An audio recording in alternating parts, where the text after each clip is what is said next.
ओम नमो भगवते वासुदेवाय। ओम नमो भगवते वासुदेवाय। ओम नमो भगवते वासुदेवाय।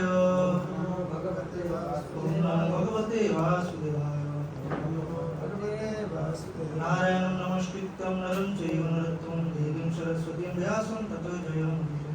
नष्टप्रायेषु भद्रेषु नित्यं भगवती सेवया भगवती उत्तमश्लोके भक्तिर्भवति नष्टे।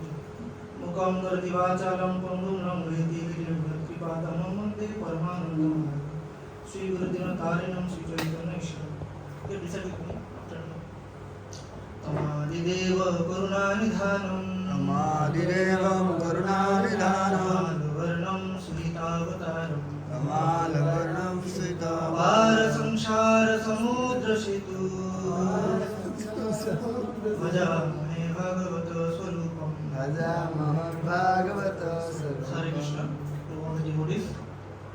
Today's presentation program, and I offer my humble obeisances all the devotees and seeking blessings from you all, as I can be an instrumental to present the first sloka of Srimad Bhagavatam compiled by Sri Vyasdev.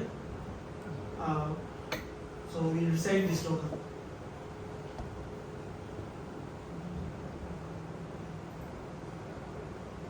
ओम नमो भगवते वासुदेवाय। ओम नमो भगवते वासुदेवाय। जन्माद्यस्य यतः अन्नयातितरतः च तेषु अभिज्ञस्वराः तेने ब्रह्मादिदयादिकवे मुह्यन्ति यस्सूरयः तेजो वायुर्नाम यथा विनिमयो यत्र विसर्गेषु धाम्ना स्वेन सदा निरस्तकुहकं सत्तं परं धीमहि। So the translation is like that. O my Lord, Sri Krishna, son of Vasudev, O all-pervading personality of Godhead, I offer my respectful obeisances unto you. I meditate upon Lord Sri Krishna because he is the absolute truth and the primal cause of all. Is it? Yes.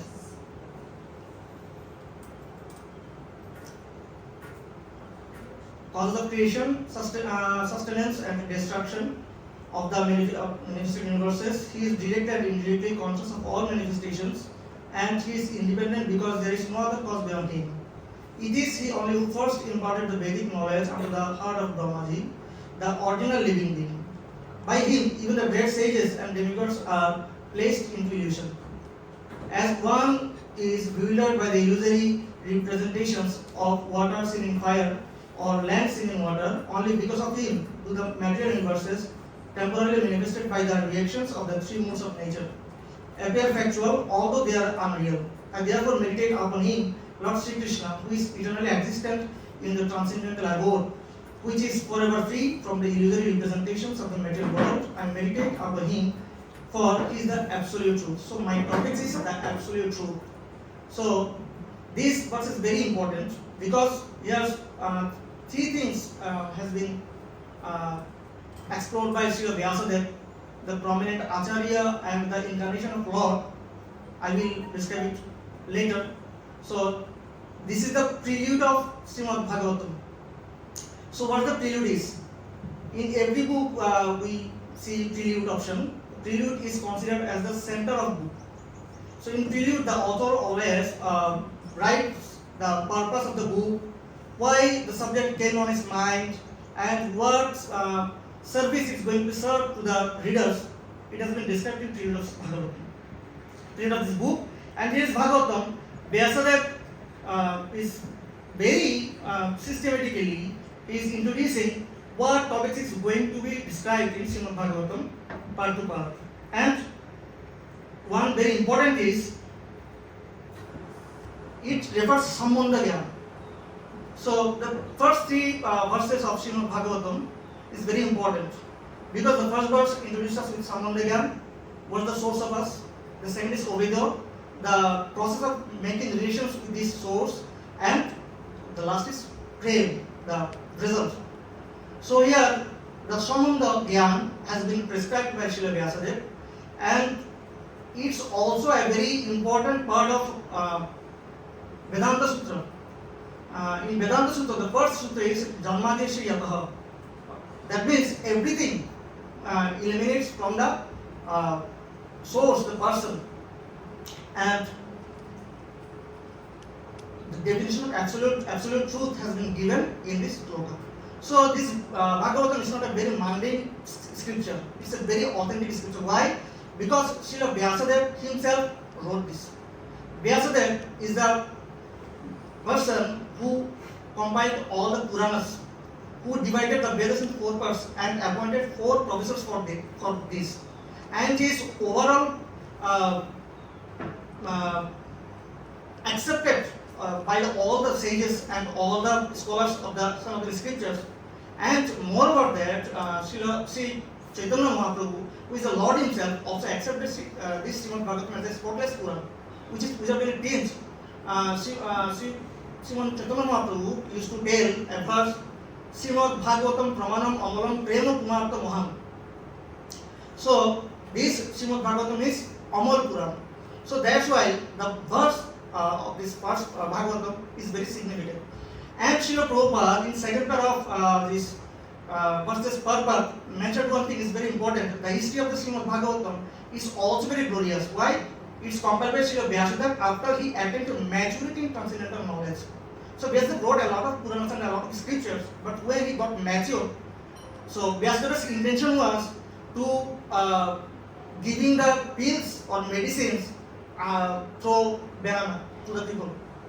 But he does not know that, he did not know that we have intention to throw the medicine and eat the banana. So after his maturity comes by Narada Muni, when Narada Muni chastised him and gave him the real mood, he came to the matured intention and compiled Srimad Bhagavatam. So there was a very significant. So Janmadesha Yadav means Sri Krishna is the source of everything, every cosmic manifestations of the is source of all the cosmic manifestations. So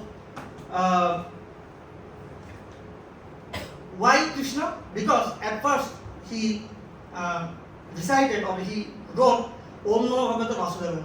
Very significantly he mentioned Krishna as the supreme primeval cause of the world.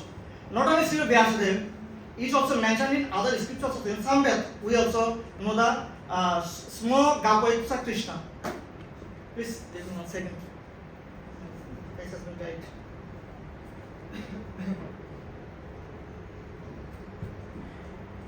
And not only Vyasadeva is telling this, in Srimad Bhagavatam, the Lord himself, Krishna himself told, Matta Parataram Noina Kinkita Siddharam. There is no one equal and greater than me. And Moi Sarvam Idam Pratam Sutyamani Karam. I am the hidden thread of the earth. So no one can see me, but I am there. I have to be felt. And there is also Mayadyakshan and Bhakti Sacharacharam. In Shetashakar Upanishad and in Chandak Upanishad, it also has been mentioned that Krishna is the supreme personality of Godhead. And not only that, Sankaracharya, the legend of Mayavadi Varsha, he also accepted Krishna as the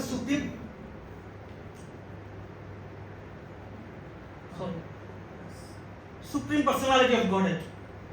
So he wrote a verse in Gita Mahatma that Eko Devo Devoki Putreva. Eko Mantastasya Namani Jani, Na Karmapi Ekam Tasya Devasya Shara.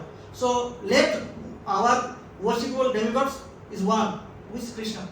And our mantra will be one, that is Hare Krishna Mahamantra. The Sankaracharya accepted this. And in Prabhupada in his purpose very brilliantly described this. In third para, he wrote, it is natural that a philosophical mind wants to know about the origin of the creation. At night he sees the stars in the sky and he naturally speculates about their inhabitants. So we are very inquisitive and we want to know the source of the creation. Not only we see only the sky, we discovered telescope at 1608. And 1608, it's a very small telescope. At 1609, Galileo Galilei, he discovered a big telescope, and then it's getting modified and modified. Just they want to know the source of the world, and maybe in the beginning of 20th century, the modification of the telescope had been higher, and they introduced electromagnifying theory and microwave, and now jam wave theory. They wanted to know the source of the creation. So what Williams maybe for discovery of 20th century, he got Nobel. What he discovered? He discovered that if we should see to the sky, we see that all the planetary systems is expanding. So what will happen if we go back? It will meet in a point, and only for this he got the Nobel. But it's not a solution. Who is the point, and what is beyond this point? The Srila wrote it in 9.5.5. Can anyone read it, please? Anyone? From Vedic instructions, we understand that this material world is created by the glance of Supreme Personality of Godhead.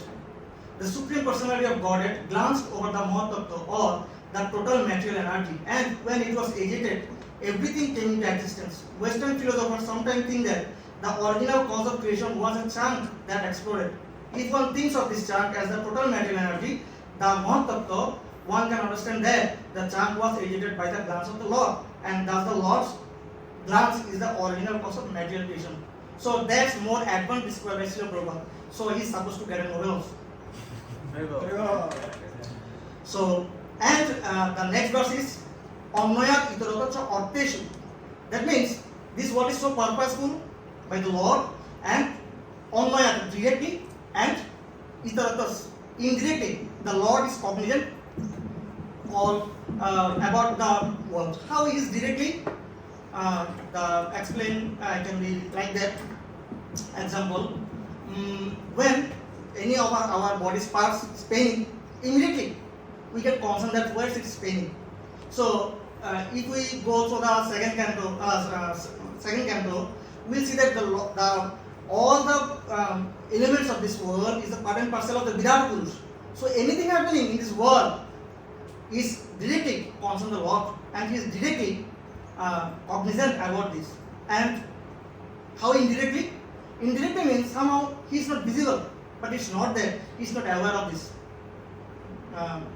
For example, if there is a project, there are some engineers, chief engineers, junior engineers. Chief engineers not always visible. That should mean that he is not aware of the total project. He is well known of the total project by subordinates, but he is not seen. He is indirectly aware of the total project. And Srila Prabhupada in his purport mentions Krishna as a chief engineer. So, a phone engineer can make a phone, but when it gets collapsed and make some problems, immediately he cannot discover or he cannot detect what the problem happening there. But Srila Prabhupada told Krishna is not such an engineer. He is very cognizant, very intelligent engineer. Immediately he can detect what's happening in this world. And science also accepting this. Science also telling this. Very subtle mathematical sutras, formulas is going on in this material world, and never it collapsed. So we can see how a very intelligent brain is working. It's not big bang, it's a big brain. And Lord is everywhere. How? As the Prime Minister is everywhere by his executive powers. He is in his office maybe, but he is everywhere of this country by his executive powers and executive bodies. So Krishna has appointed a lot of executive bodies to maintain this world. According to Vishwanath Chakravarti Thakur in his commentary, the relation with Krishna in this world, that is the relation, is the relation with Mart and Marpot. How the relation of Mart and Marpot, Krishna is related with this world like this. And Krishna is Swarat. He is independent. He is not. Is it okay? He is not depends on others. We all doing procession. We are all going demand of Sadhin, independent, but no one can be independent in this world. We are going to the procession to be independent, but a smoker is always the servant of smoking, and certainly we are servant of our lust, our anger. So, however we try for liberation or independence, we cannot be independent. Only Krishna is the independent source because he is over all of these qualities.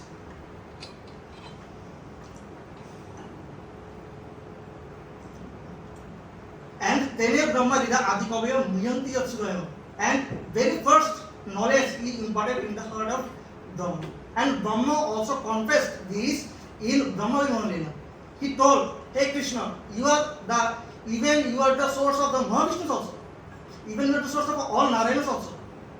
And in Brahma Samhita, he confessed, Ishvara Paramakshya Satchidananda Vigraha Naviradigundu Sarvakaranakaram. Diparthi Dibahi Dashantam Upyaktam Dipayata Samanveda Vibrita Samanto Dharma. That means you are the source light of all the lights. If the source light, other light can be lighted from the source light, it never be eliminated, it never be decreased. So you are the source light. Brahma gave this analogy.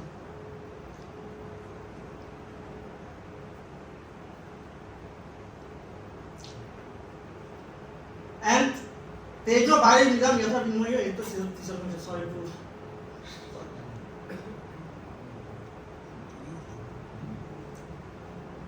Actually, it's very tough for me to sit in front of our teachers and speak. Tejo Bhari Nidam Yatha Vinmaya Yatha Tisarmaya. That means this verse or this line is very important. It's a simile used by Srila Vyasadeva or allegorical words or relative words. What he wants to introduce here, it's a junction of this sloka. He wanted to introduce us about the comparison with material world and the spiritual world, and he's going towards the spiritual truth. But when Srila gave an example of mirage. If we see in the mirage in the summer, when we see in a beach way or road, we see beyond the water, as he is with his boat seeing beyond very far and thinking, oh, there's water, so let my boat take this. But there's no water. Srila told, there is no water means, isn't that no one is water? No one is water. Water is somewhere, but there's no water. So Srila Vyasa wanted to introduce us that there is no happiness in this material world doesn't mean that there's no happiness.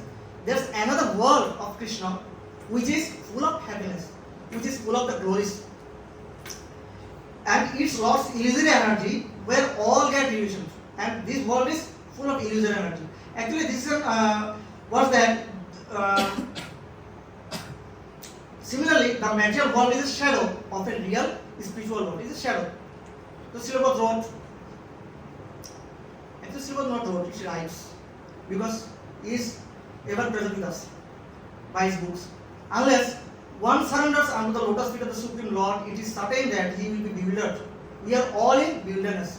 When an intelligent man surrenders unto the lotus feet of Krishna and knows completely that Krishna is the cause of all causes as confirmed in Bhagavad Gita, then only can such an intelligent man become a Mahatma or great soul.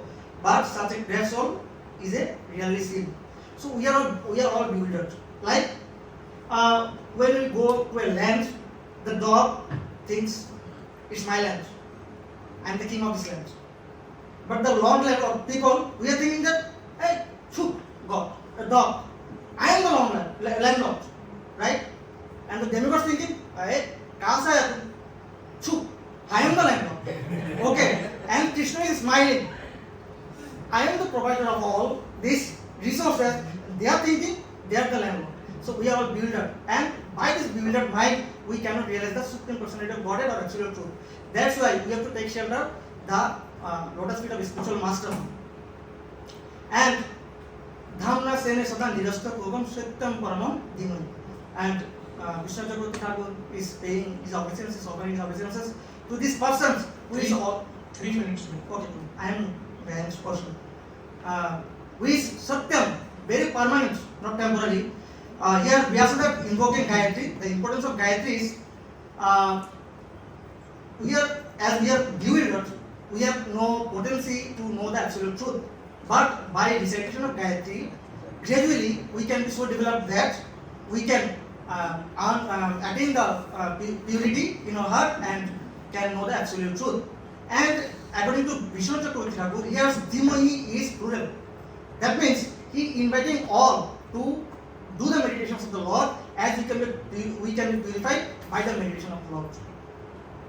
So, why Lord created this universe? That's the question of all.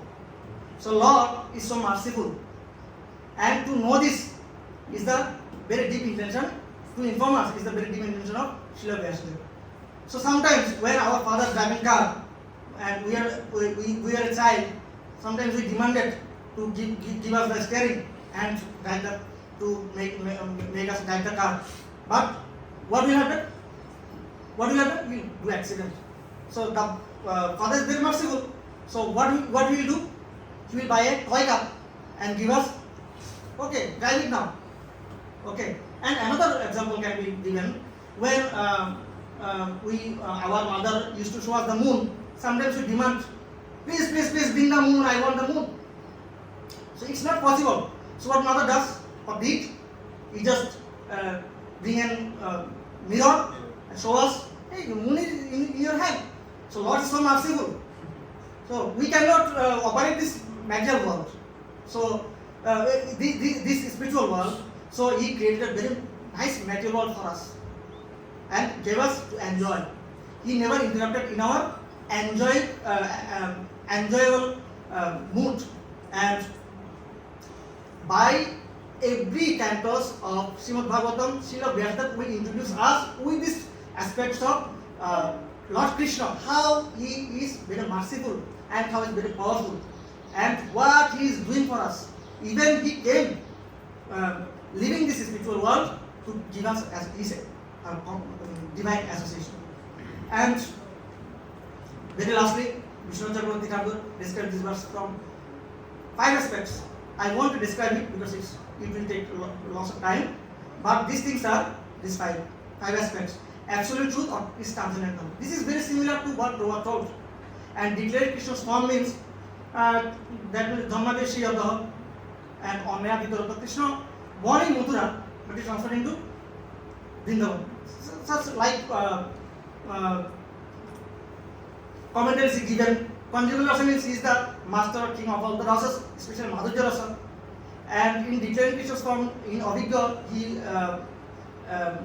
wrote that he is very expert how to cheat with the cheaters and how to transact rasas of the premikas or the bhaktas and Radha and Krishna together. So these five aspects and Bhakti Yoga lastly, it's very nice. So I will pray to all to read this Bhakti Yoga aspect of very nicely explained. And this is the prelude of Srimad Bhagavatam. And in forward, we will see how second chapter and third chapter the obedient person has been explained. Hare Krishna. Thank you.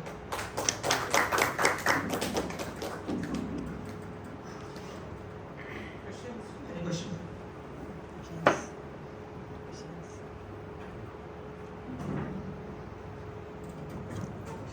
Hare Krishna.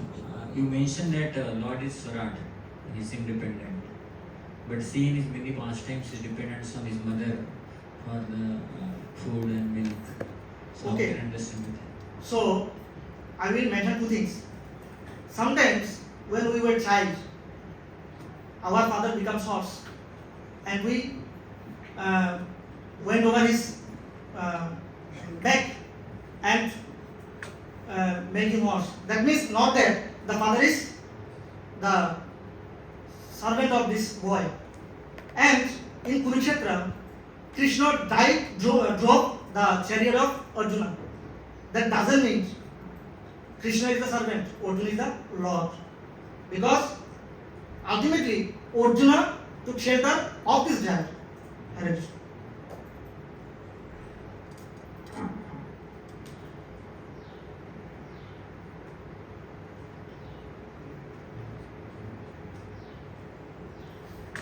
Can you please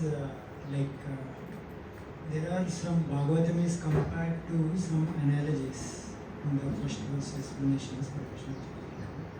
Do you remember any analogies that Bhagavatam is compared with? No, now I cannot remember. Sorry. Still no. It's like you can guess. Bhagavatam is the Surya. Yeah, like that. In first canto. First canto, yeah, in first canto, especially mentioned. Krishna Swadhama Bhagavate, Dharmajana Adi Visho, Kalam Nashta Visho, Purana Tuntu. When Krishna like Surya has been set, then the Bhagavad Roop sun has been risen. Had risen. I can just, sorry. Okay. So, he compares in the third verse itself will come different analogies. Anyone else can guess? Mohini Murti. How it is? Mohini Murti, what he compares? Mohini Murti actually gave that nectar to the demigods and to the demons. He actually cheated them. So similarly, only devotees can understand Bhagavatam, others cannot understand. Yes. And Anjara example. Yes. Ripened fruit. Oh, actually, it was mentioned in Nigama Kalpadar Guritam verse. I got in first verse. Sorry. Okay. And one more analogy is also there. Like three examples are compared. One more is also, any guess? Mohini Murti, sun, ripened fruit. Another is goat. Bhagavatam is compared to goat. Bhagavatam is compared to Adhyatma Deepam. Okay. So basically, Vishnu Chakravarti, he gives that, he compares in his purport, first verse purport, 4 analogies, 5 explanations, he compares with these also analogies. Light. Adhyatma Deepam. Okay. One is desire tree, tasty fruits, sun, light, and moon. Okay. So, anyone have anyone to ask? Okay, bro. Thank you. I will feedback. Yes. So very wonderful presentation and nicely like first generally like in our time there is like 5 explanations of first verse like that the topic is, but here no explanation is only explanation of first verse. So you covered one explanation. That's good. I was about to ask briefly mention about 5 VCT's explanations, but you at the end nicely within 1 minute you covered what are all the topics that Krishna Chakravarti has explained. That was good. And also you are nicely comparing proper purports with the phrases in the verse, and also you are giving scientific analogies, modern understanding, and comparing with proper understanding. That was very nice. And PPT was also very nice, colorful, and it is moving. Vishnu is moving is also very nice. Time was also managed nicely. Within time we could cover the flow of this thing. So it was good. Some small little bit improvement. Diacritics can be proper. And your presentation is also forceful and good.